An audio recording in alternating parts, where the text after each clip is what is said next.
facile de se présenter ici. Soyez bénis, peuple de Dieu. Amen. Seigneur mon Dieu, mon roi, je te bénis, je te loue, je te rends grâce de ce que tu m'autorises, tu m'honores, me permettant de me présenter devant ton peuple. Seigneur, aide-moi à être qu'un instrument que tu utilises. Que ma chair s'efface, mais que tu prennes toute la place. Amen. Que toute l'honneur, Père très saint, te soit rendu au nom puissant et précieux de ton Fils Jésus-Christ. Amen. Dieu est merveilleux. Il a créé l'homme à son image, à sa ressemblance. Il lui a donné tellement de privilèges, privilège de choisir, d'aimer, d'apprécier et même de rester près de Dieu ou de s'éloigner de Dieu. Dieu lui a donné les caractères, les mêmes qu'il possédait, à savoir la créativité, l'intelligence, la sagesse, la capacité de faire toutes choses. L'homme avait toutes ces choses-là. Il pouvait communier avec Dieu à tout moment. Il pouvait lui parler, il pouvait le rencontrer. Un privilège. Il avait l'autorité sur toute la création de Dieu. Dieu lui a même permis qu'il donne les noms à tous les animaux. L'homme était parfait à tout point. Parfait. Dieu a voulu le différencier des autres créatures de la terre en soufflant dans ses narines, en lui donnant de son esprit. Et en soufflant dans ses narines, l'esprit a donné vie à l'homme. Parce que l'esprit, c'est la vie. Vous savez ça? L'esprit, c'est la vie. L'homme, malgré tous ses privilèges, malgré toutes ces belles choses que Dieu lui avait données, cela ne suffisait pas. Jusqu'à ce jour où le serpent s'est présenté devant Ève, la femme d'Adam, le premier homme. Ève n'a pas su se retenir de ne pas toucher à l'arbre qui avait été défendu. Elle a écouté le mensonge de Satan en lui disant « Mange du fruit de l'arbre de la connaissance du bien et du mal. » Ève a cru à ce mensonge, elle a mangé. Adam, à son tour, est venu. Ève lui a proposé le fruit. Il ne s'est même pas pris la peine de se rappeler de ce que Dieu lui avait dit, de ne pas manger de cet arbre. Il a mangé aussi. Ils ont transgressé les recommandations de Dieu. Aujourd'hui, je vais vous parler du péché. Parce que c'est ainsi que le péché s'est connecté à l'humanité tout entière. Vous lirez cela dans Genèse 3. Je vous laisse lire ça chez vous. Et Genèse 2. Le péché originel, après la chute d'Adam et d'Ève, est connecté à l'humanité tout entière parce que nous sommes tous descendants d'Adam et Ève. Nous nous sommes connectés à ce péché. Nous nous sommes aussi connectés au péché de nos ancêtres, parce que nous avons un lien de sang avec nos ancêtres. Et au péché que nous-mêmes nous commettons pendant notre vie sur cette terre, des vaines manières de vivre. La mort est arrivée en même temps, parce que le péché et la mort font de pair. Pourquoi Adam et Ève avaient mangé du fruit de la connaissance du bien et du mal, alors qu'ils savaient ce que Dieu avait dit? Ils avaient mangé par orgueil pour devenir égal à Dieu. Ils avaient mangé par orgueil parce que le péché l'orgueil est dans la racine du péché.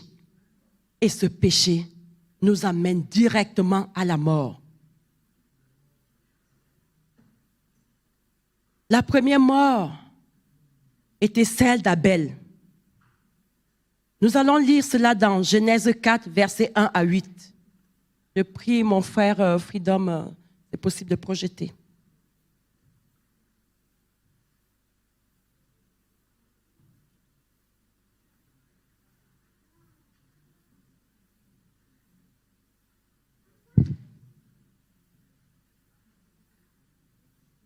Adam eut des relations conjugales avec sa femme Ève.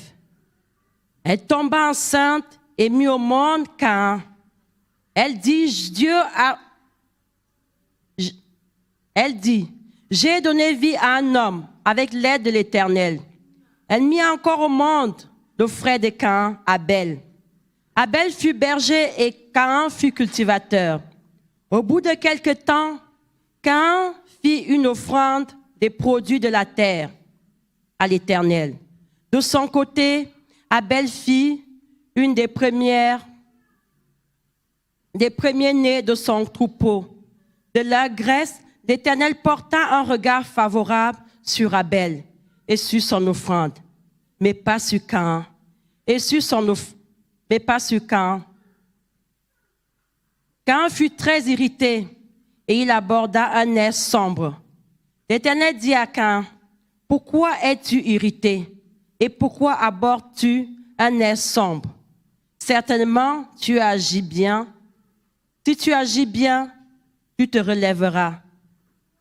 Si en revanche, tu agis mal, le péché est couché à la porte et ses désirs se portent vers toi.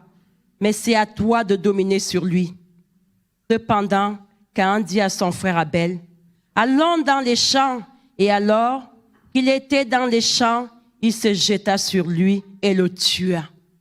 Le premier péché était celui-là, alors que Dieu avait fait toutes choses parfaites. La jalousie de Caïn sur son frère Abel.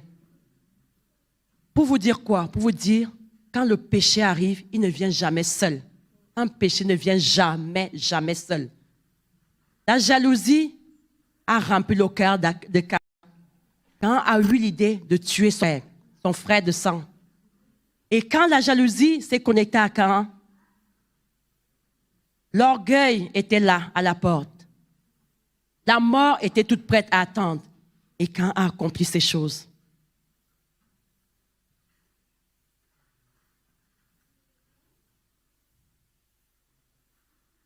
Donc, pour vous dire que quand il y a la jalousie, il y a le mensonge. Quand il y a le mensonge, il y a l'orgueil. Quand il y a l'orgueil, il y a la mort. Toutes ces choses vont toujours ensemble. Un péché n'arrive jamais seul. Il y a toujours un autre qui attend pour se connecter. Vous voyez, quand a eu de la jalousie à l'égard de son frère, le mensonge, quand Dieu lui a demandé ce qu'il avait fait, vous lirez tout le chapitre chez vous, parce que c'est trop long. On n'a pas beaucoup de temps. Il s'est connecté au mensonge, il disait qu'il ne savait pas où quand son frère était, alors qu'il savait très bien. Et il a répondu avec prétention à Dieu, « Est-ce que je suis le gardien de mon frère ?» Donc vous voyez l'orgueil. Et la mort s'est connectée. Mais Dieu avait un plan, parce qu'il a tellement aimé le monde, qu'il a envoyé son Fils unique afin de nous racheter du péché. Vous voyez, Dieu a toujours un second plan, parce qu'il nous aime par amour. Il a voulu que cette perfection continue. Il a envoyé son Fils, le seul qu'il avait, son unique, Jésus-Christ.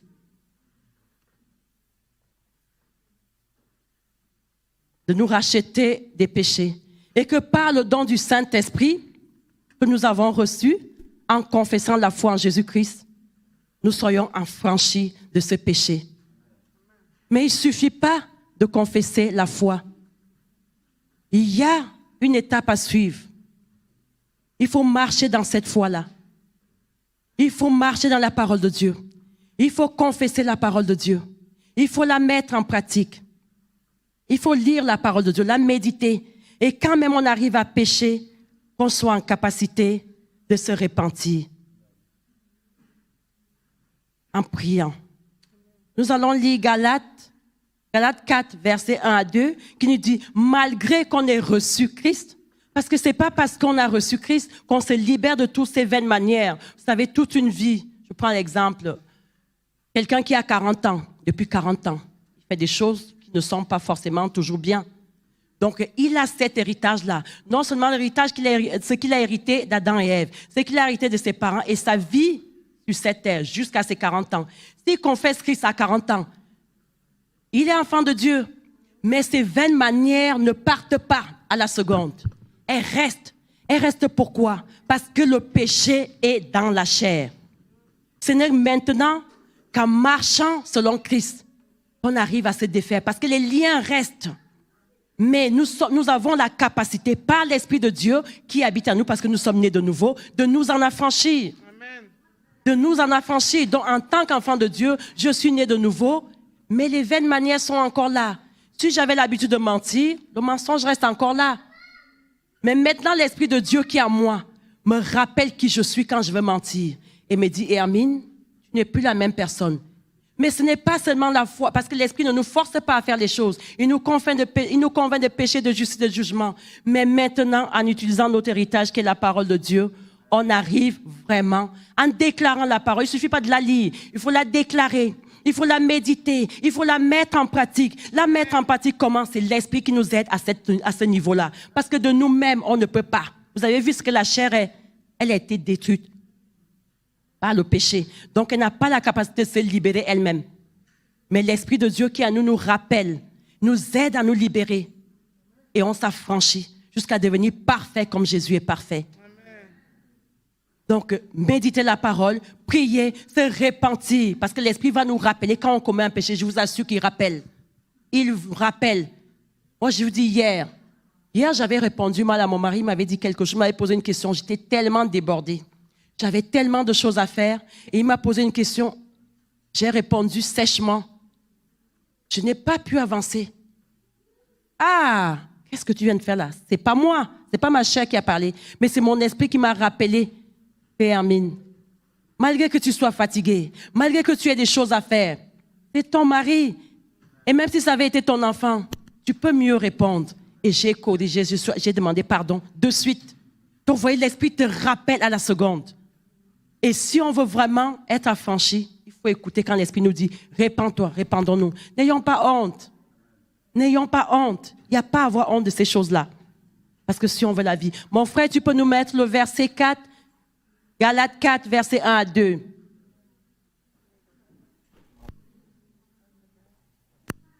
Je vais vous le lire.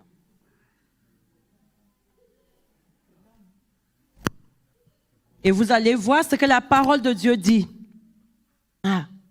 Or, aussi longtemps que l'héritier est enfant, je dis qu'il ne diffère en rien d'un esclave, quoi qu'il soit le maître de tout. C'est ce que je vous disais tout à l'heure.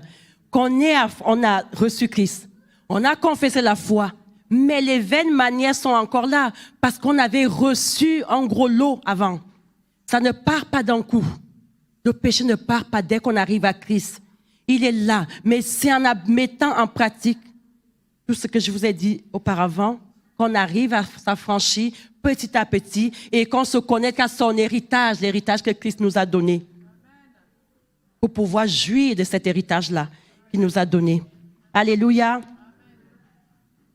Il n'y a plus de condamnation pour ceux qui sont en Christ. Nous connaissons tout ça.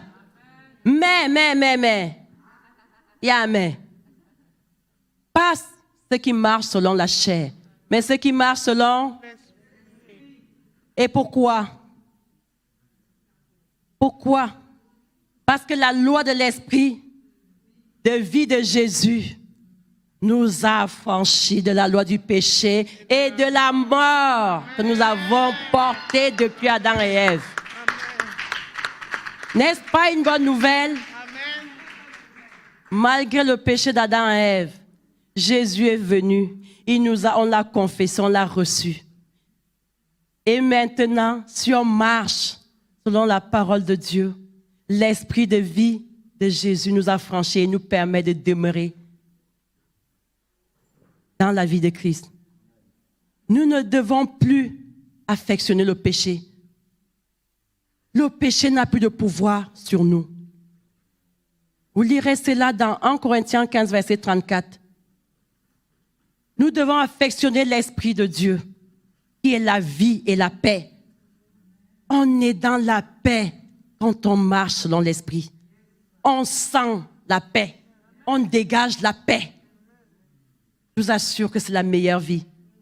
Je ne vais pas vous dire que je fais ça tous les jours, mais je prie parce que c'est mon aspiration. J'aspire à cette perfection. Quand je m'égare, je dis, Seigneur, aide-moi. Pardon, pardon. Et je repars. Parce que je sais, vous comme moi, le péché est enraciné dans la chair. Mais chaque jour, il se dégage. Il se dégage. Il se dégage. Alléluia. Amen. Dépouillons-nous des œuvres de la chair. Mon frère, tu vas nous projeter quelques œuvres de la chair. Dans Colossiens 3, verset 5, s'il te plaît. Colossiens 3, verset 5. Les convoitises de la chair, elles sont nombreuses. Elles sont nombreuses. Il n'y a pas que ces péchés-là qu'on va lire là. Il y a d'autres péchés. Des péchés accidentels. Vous savez qu'il y a les péchés accidentels? Des péchés accidentels, c'est par exemple, ne pas faire l'œuvre de Dieu. Ou bien on te confie une tâche, par exemple, je sais que le mardi, je dois venir faire le ménage. Je reste chez moi, alors que je sais que je dois être là pour faire mon ménage le mardi. Et si même je viens faire le ménage le mardi, je le fais avec négligence. Je ne déplace pas les chaises. Je passe le balai vite fait, comme ça. Mais Dieu me voit. Je suis en train de commettre un péché parce que je n'ai pas bien fait ce qui m'avait été confié. Par exemple, rester chez soi alors qu'on peut aller à l'église, partager la parole de Dieu avec nos frères et sœurs, vivre la communion fraternelle que Dieu nous a demandé. On commet un péché alors que rien ne nous empêche de venir à l'église. Faire du sport à l'excès. Il faut entretenir son corps, il faut faire du sport pour entretenir la maison du Saint-Esprit que nous sommes. Mais faire du sport à l'excès, c'est un péché. Que du matin jusqu'au soir, tu es dans la salle de sport pour avoir les tablettes de je ne sais pas quoi. Ouais. Il faut faire du sport avec, voilà, toutes choses avec modération. Tant qu'on n'est pas dans l'excès, et voilà ce qu'on appelle dans les accidents, les péchés accidentels. Nous allons lire Colossiens. Faites donc mourir les membres qui sont sur la terre. Ah, l'impudicité, l'impureté, les passions, les mauvais désirs et la cupidité, qui est une idolâtrie. Il y a d'autres péchés qu'on connaît encore. La liste est longue. La liste des péchés est longue. Mais ce qu'il faut faire, ce n'est pas se connecter à ces péchés-là. Parce qu'on sait déjà que ce n'est pas bien pour nous. Parce que le péché n'est pas du tout bien pour un enfant de Dieu. Même pour les païens, mais ils ne savent pas que ce n'est pas bien. Pour eux, la vie qu'ils mènent, elle est normale. Mais nous qui savons, le péché n'est pas bien. Amen. Toutes ces choses nous font de nous les hors-la-loi de Dieu. Vous savez que quand on pêche, on est hors la loi de Dieu. On est un hors la loi. Est-ce que quelqu'un ici souhaite être hors la loi? Est-ce que vous souhaitez être les hors la loi de Dieu? Ne péchons donc plus, sinon nous serons arrêtés. Ah, le shérif va nous arrêter. Vous savez c'est qui le shérif? Ah, et lui ne blague pas, hein? Le vieil homme a été crucifié à la croix avec Christ. Le corps du péché a été détruit.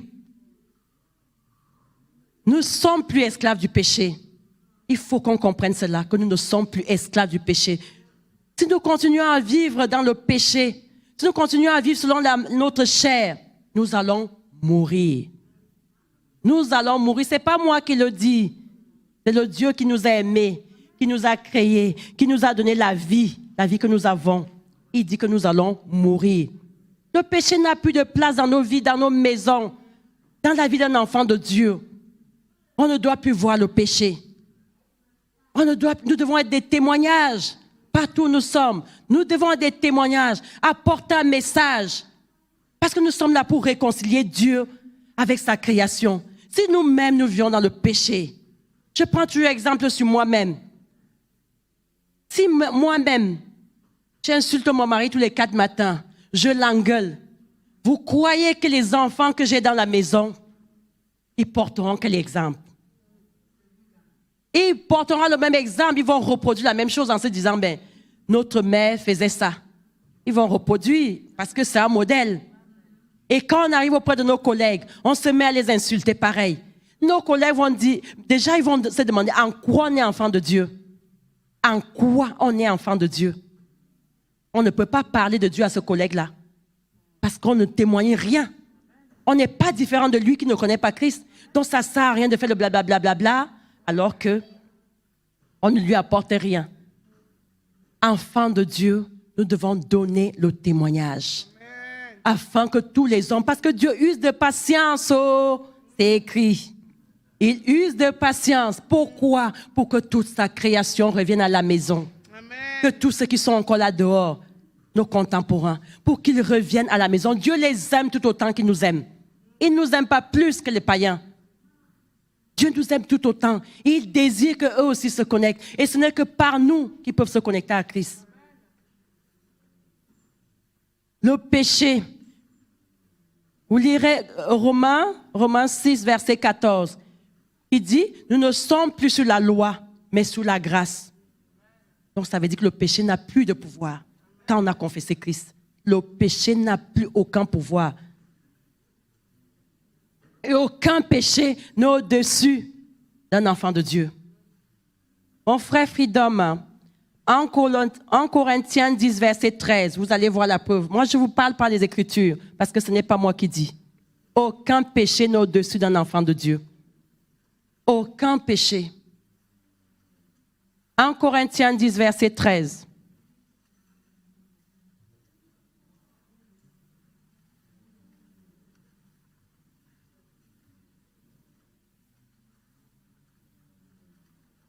Alléluia. Je peux lire. Aucune tentation ne vous est survenue qui n'ait été humaine. Ça veut dire, et Dieu qui est fidèle ne permettra pas que vous soyez tentés au-delà de vos forces.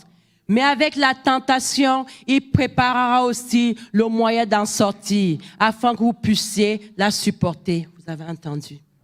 Donc Dieu ne peut pas permettre qu'une situation arrive devant nous. Une femme, toujours l'exemple avec moi-même. Si je regarde un homme qui n'est pas le mien, et que cet homme-là me fasse un effet, ce n'est pas possible. Parce que Dieu, non seulement ça ne doit pas arriver, mais aussi Dieu ne permettra pas que cela arrive. Amen. Parce qu'il va me donner la capacité de comprendre que cet homme-là n'est pas le tien. Tu en as un chez toi et qui est beau, parce que mon mari c'est le plus beau.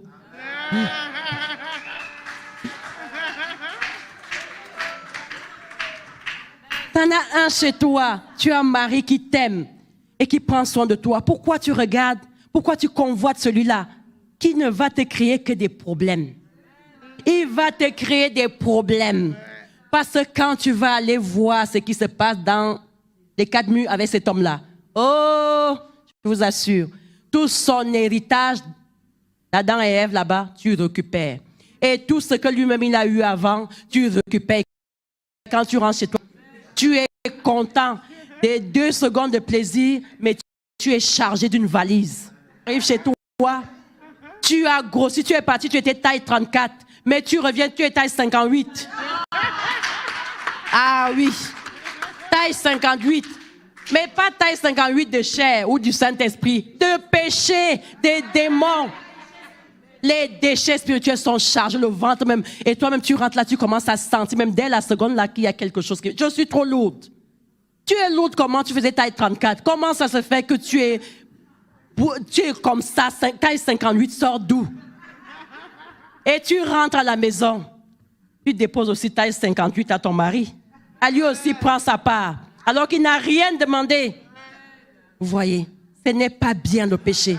C'est grave. C'est grave. C'est très grave. Les bagages, comme papa dit. Hébreux 2, verset 18, vous allez lire quelque chose qui est magnifique. Hébreux 2, verset 18, mon frère Philémon.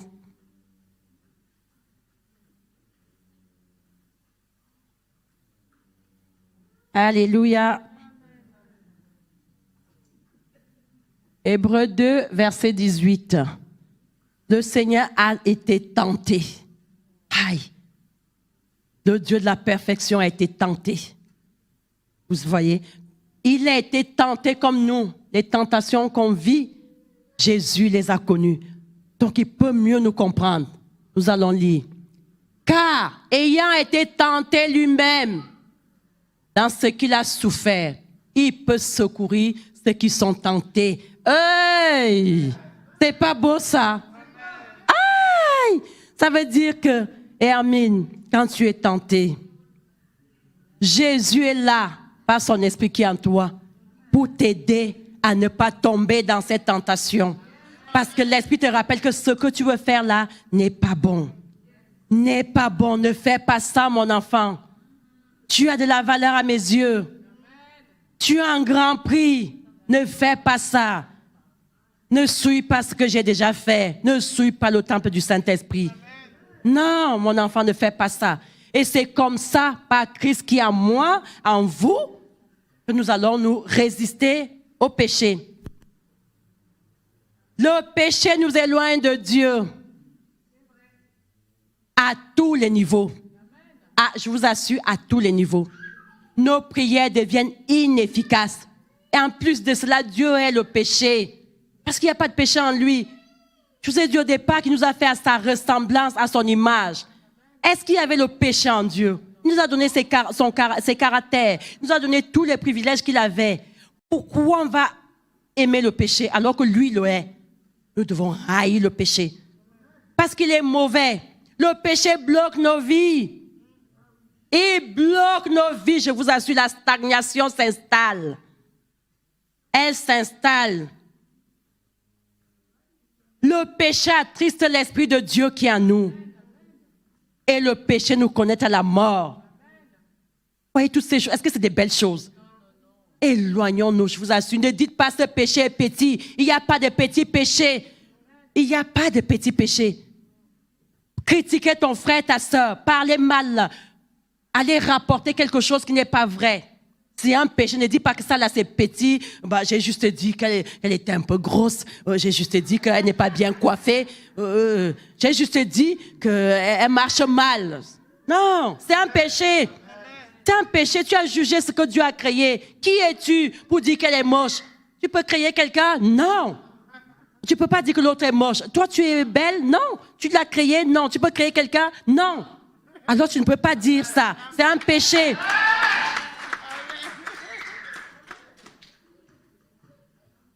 Ézéchiel 33, verset 11 nous dit, Dieu ne veut pas la mort du pécheur. Vous voyez? Hey, ce Dieu, il est tellement bon. Et en Chroniques 7 aussi, nous dit que Dieu veut que nous nous répentons quand nous avons commis un péché. Et il va nous écouter. Vous allez lire chez vous. En Chroniques 7, verset 14, c'est très intéressant et très édifiant. Ézéchiel 33, verset 11, Dieu ne veut pas la mort du pécheur. Parce que Dieu ne hait pas le pécheur, mais il hait le péché. Il faut faire la différence. Le péché, Dieu le hait, mais le pécheur, Dieu ne le hait pas. Parce que Dieu attend que le pécheur se répande et qu'il se tourne vers son Père, qu'il se détourne des mauvaises voies qu'il avait empruntées.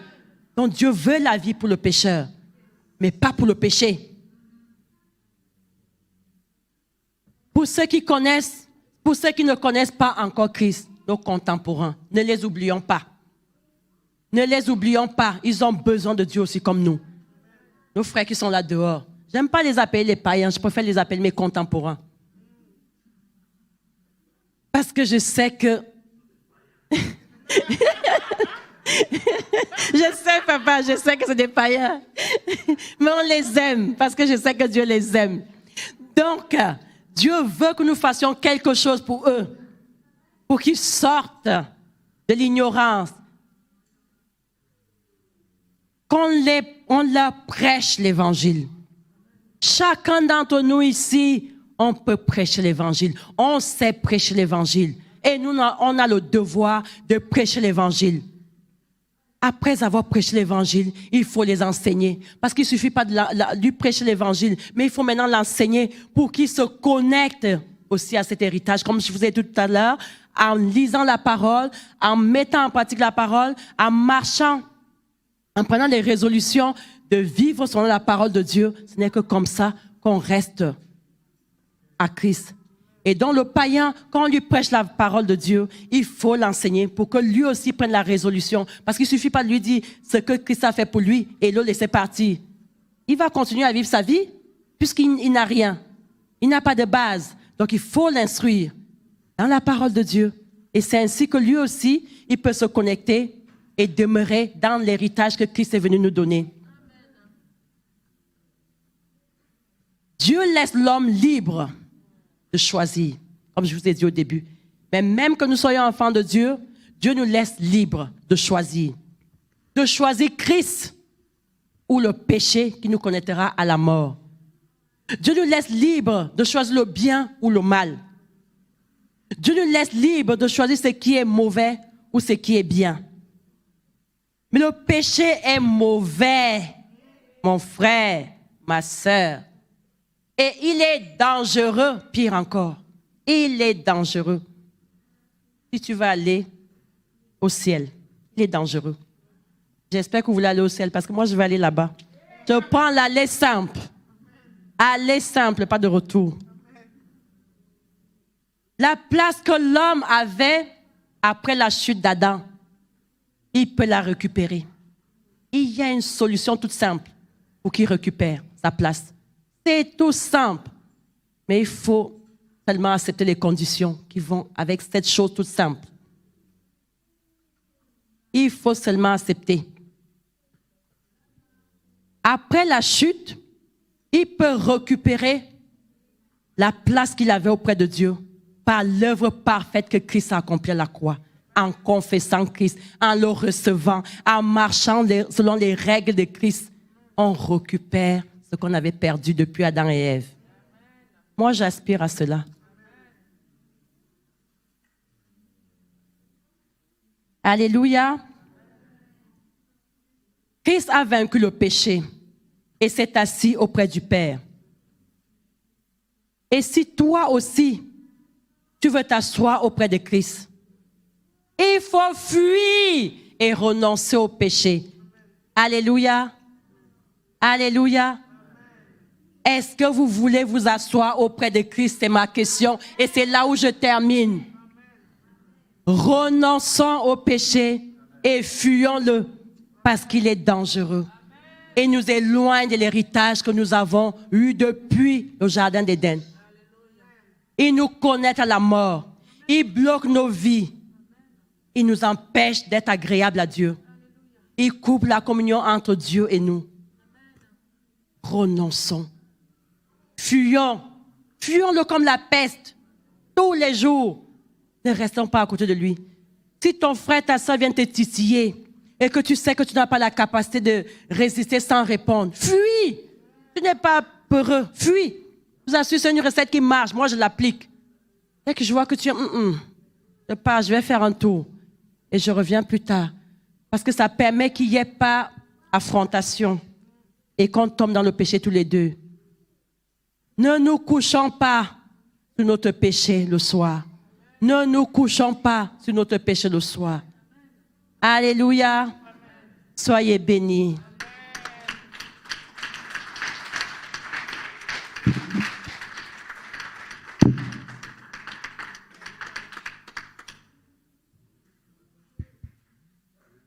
Amen.